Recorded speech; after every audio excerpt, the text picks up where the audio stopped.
You've been pretty efficient, like out there when you do shoot them. Does that give you confidence to maybe increase that number? Yeah, of course. I mean, in the past, when I was sitting it's a decent group, so I shoot them more confident. How do you find the balance? Because you're a naturally unselfish player. It just seems to be counter to who you are. It's tough because sometimes when I do pass up a shot, it'll lead to another play for someone else or an easy bucket. You know what I mean? So it's I just have to find the rhythm. You know. Domas, is it weird wearing 11 right now? No, it feels good. Feels good. Yeah.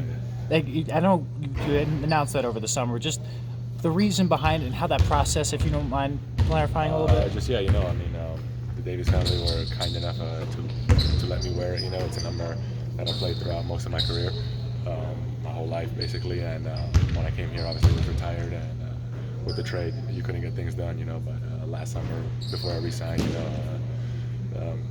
I'm honored, and they let me wear it. Yeah. How did your dad feel about it when he learned that you was going to be wearing My it? family's all excited. You know, I mean, it's number 11 and the name Sabonis kind of goes together.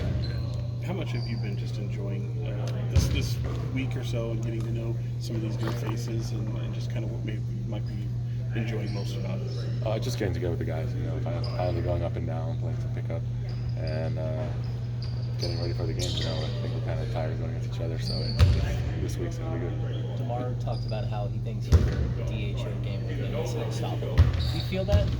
Yeah, but mainly because of him. You know, I don't have to do much with him.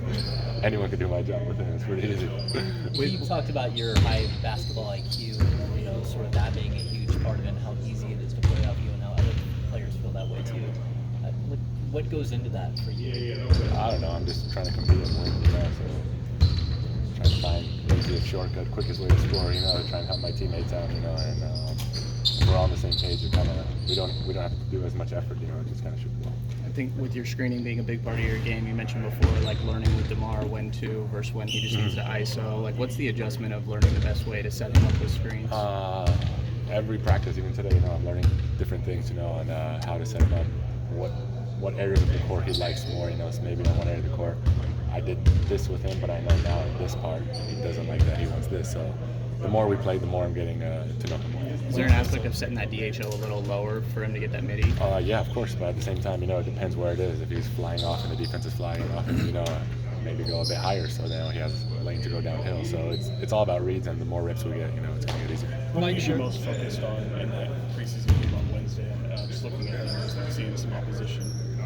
Just working on our game, you know, getting that starting lineup with DeMar, you know, trying to get him as comfortable as possible. You know, everyone else is kind of the same, so we just gotta try and make him feel at home. Mike shared with us a new emphasis this year on offensive rebounding. Obviously, you're already down there trying to fight for those boards, but having the wings and the guards helping you out with that, how valuable do you think that is for this group? It's going to be big. You know, all the numbers the last couple of years, like the points are through the roof per possession when you get offensive rebounds. So coaches are really focusing on it.